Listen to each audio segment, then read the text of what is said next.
They told Major Iris Thornwood that the mission into Tehran was a surveillance run. Gather intelligence on weapons facilities and return within 6 weeks with actionable data. Command said she would have backup, secure communication lines and extraction protocols if things went wrong. But when Iranian counterintelligence swept through the city, hunting for foreign operatives, Iris went completely silent for 4 months, and British intelligence assumed she was either dead or compromised. What they did not know was that in those 4 months of silence, Iris had penetrated deeper into Iran's military intelligence structure than any Western agent in 30 years. And when she finally emerged, the secrets she brought would change everything the West understood about Iranian nuclear capabilities. Iris Thornwood was 36 when MI6 sent her into Iran on the most dangerous assignment of her career. She had olive skin that tanned easily, dark eyes that could pass for Persian, and fluent Farsi she had learned from her Iranian grandmother. She moved through crowds like smoke, present but unnoticed, and had the rare ability to make people trust her even when they should not. She grew up in Manchester in a mixed household. Her father was English, a solicitor who worked in corporate law. Her mother was Iranian, a professor of literature who had fled Iran after the revolution. Their home was culturally split, English in public, Persian in private. Iris grew up navigating both worlds, understanding that identity could be fluid, and that belonging was often about performance rather than truth. Her grandmother, Parisa, had been a teacher in Tehran before the revolution. She told Iris stories about Iran before it changed, about the complexity of a society that outsiders simplified into political narratives. She taught Iris the language with a Tehran accent, perfect and undetectable. She taught her cultural nuances, how Iranians communicated indirectly, how respect was shown through subtle gestures, how trust was earned slowly. Iris studied international relations at Cambridge, then joined MI6 at 25.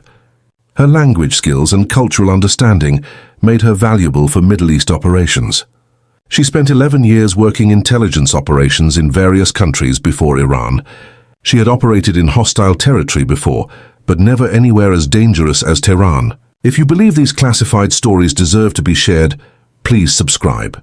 We honor the courage of those who operated in the shadows, risking everything for intelligence that protected others. Iris's path to intelligence work started with her grandmother's stories.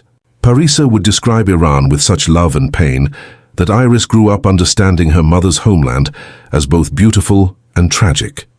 A place of poetry and repression, of ancient culture and modern brutality. When Iris was 16, her grandmother died. Before she passed, she told Iris something that stayed with her forever. She said that Iran had been stolen by people who claimed to speak for God but only spoke for power. She said the Iranian people deserved better, deserved the freedom they had briefly tasted before the revolution crushed it. Parisa asked Iris to remember that governments were not people, that the regime in Tehran was not Iran, that somewhere beneath the oppression was a society that still dreamed of something better. Iris carried that distinction throughout her intelligence career. She did not work against Iran. She worked against a regime that had imprisoned an entire nation.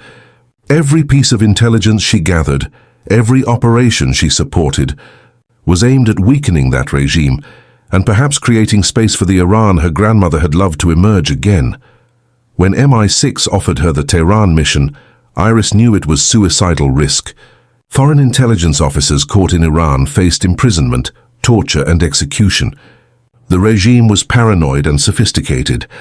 Their counterintelligence services had caught and executed numerous Western agents over the years, but the intelligence was critical.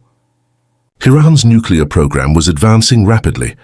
Western governments needed to know exactly how far they had progressed, what capabilities they possessed, and whether diplomatic pressure could still prevent weaponization.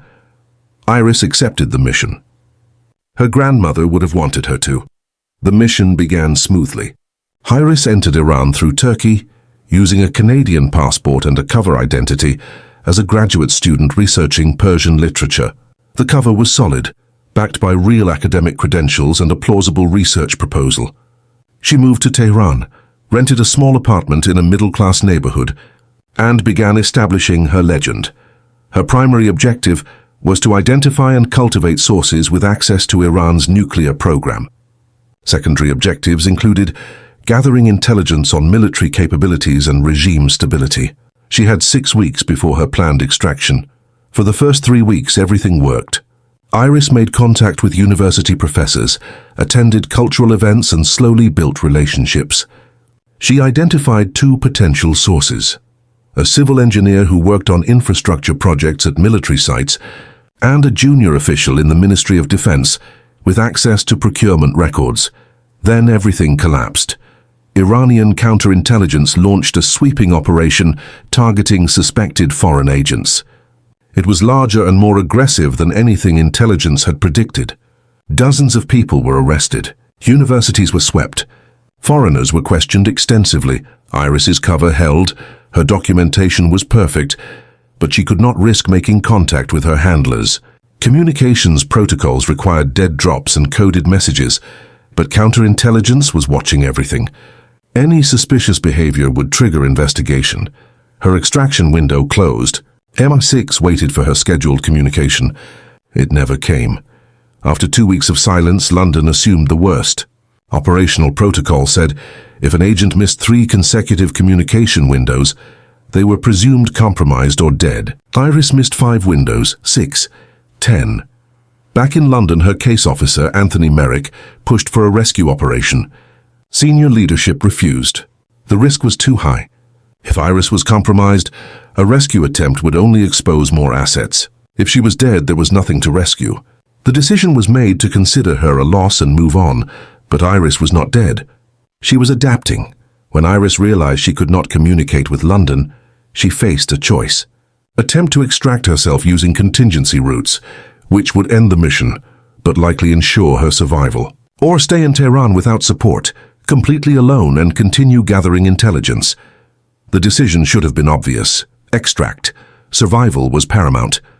No intelligence was worth an agent's life. That was fundamental doctrine. But Iris thought about the nuclear program, about the intelligence London needed, about the potential consequences if Iran achieved weaponization without the West understanding their true capabilities.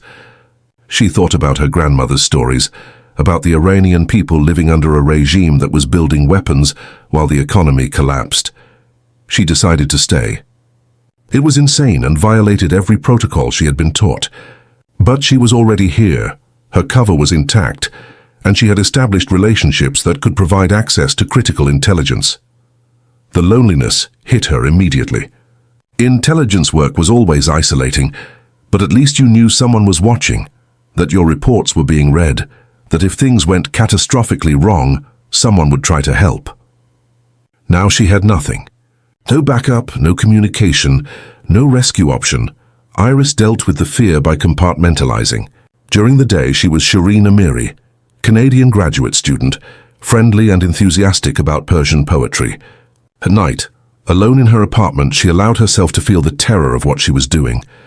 She kept detailed notes in a notebook coded to look like research observations. If she was caught, the notes would be evidence of espionage, but if she survived, they would be invaluable intelligence. She was betting everything on survival. Over the following months, Iris deepened her relationships with the 2 sources she had identified. The civil engineer Hassan was motivated by money. He had a family to support, and the economy was destroying his savings.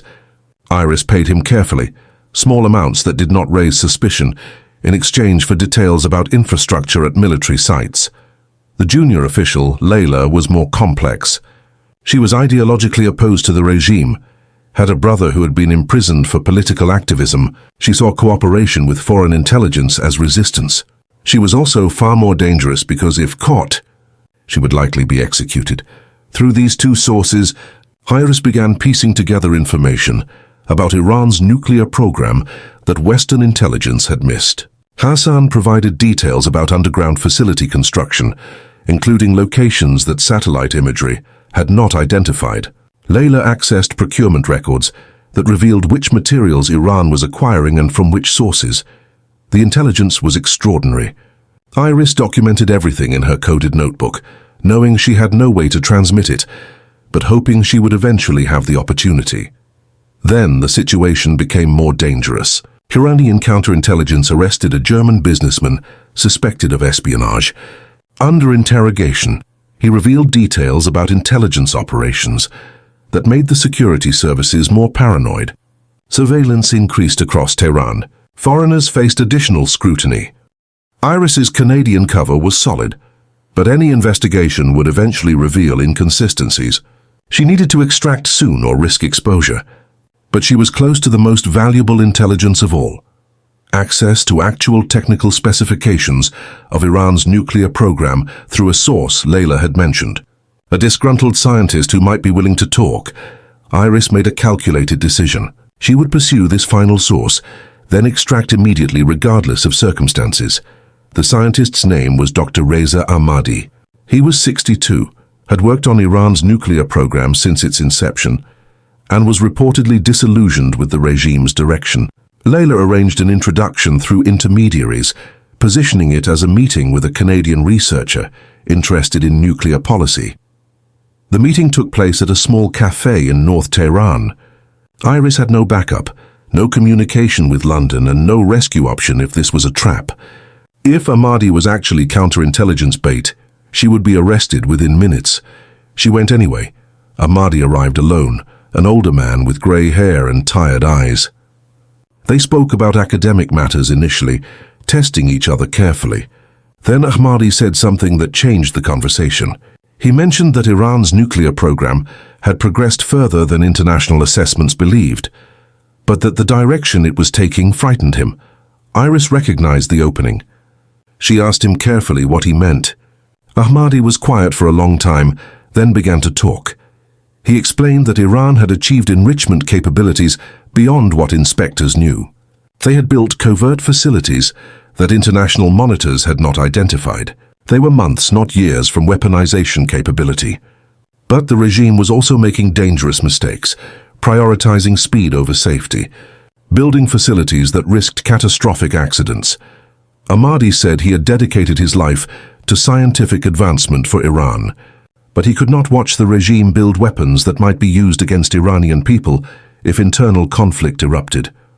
He wanted insurance, wanted the West to know enough to apply pressure, to force the regime back to negotiation. He gave Iris detailed technical specifications: enrichment levels, facility locations, production timelines, safety concerns. It was the most comprehensive intelligence on Iran's nuclear program that any Western agency had obtained. Iris documented everything in her notebook using her code. The meeting lasted 2 hours. When it ended, Ahmadi told her quietly to leave Iran soon. Counterintelligence was tightening controls. Foreigners would face increasing scrutiny. She thanked him and left. She had what she came for. Now she needed to survive long enough to deliver it. Iris spent 3 days preparing her extraction. She could not use official MI6 routes because she had no communication with London. Instead, she used a contingency protocol designed for compromised agents. Travel overland to the Turkish border and cross illegally through smuggling routes. It was dangerous. Border security was heavy, but it was her only option.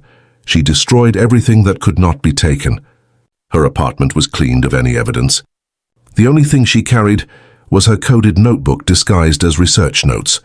If captured at the border, the notebook would condemn her, but without it, the intelligence would die with her. The journey to the border took 2 days by bus. At the crossing point, she hired a smuggler who moved people across the mountains illegally. The crossing took 8 hours through freezing terrain. Iris followed silently, knowing that one wrong step could mean falling, capture, or death. They crossed into Turkey just before dawn. Iris was exhausted, hypothermic but free. She made contact with MI6 through the British consulate in Ankara. The response was shock. London had assumed she was dead. Anthony Merrick, her case officer, flew to Turkey immediately. When Iris presented her intelligence, the reaction was disbelief, followed by vindication. The information from Dr. Ahmadi was verified through other sources and proved accurate. Iran's nuclear program was more advanced than assessments had indicated. The intelligence led to renewed diplomatic pressure and eventually contributed to negotiating framework for the Iran nuclear deal years later. Iris was quietly honored within the intelligence community. She received no public recognition. Operations remained classified. But among her peers, the Tehran mission became legendary. 4 months of silence, complete isolation, and she had emerged with intelligence that changed strategic calculations. She continued working for MI6 for another 6 years before retiring. The Tehran mission had left psychological scars. The isolation, the constant fear, the months of not knowing if she would survive. She underwent therapy and eventually found equilibrium. But she never operated in hostile territory again. Iris now teaches intelligence studies at university, using her experience to train the next generation of officers. She does not discuss specific operations, but she teaches her students something she learned in Tehran. Intelligence work is not about courage. It is about accepting fear and operating anyway. It is about making impossible decisions alone. And it is about believing that information matters enough to risk everything for it. In her office, hidden among academic papers, Iris keeps her coded notebook from Tehran. She has never decoded it. The intelligence was delivered years ago, but the notebook reminds her of who she was during those 4 months of silence. Not a hero, not fearless, just someone who understood that sometimes the secrets worth protecting required going to places where no one could protect you, and trusting that the information you gathered would speak louder than the silence you endured to obtain it.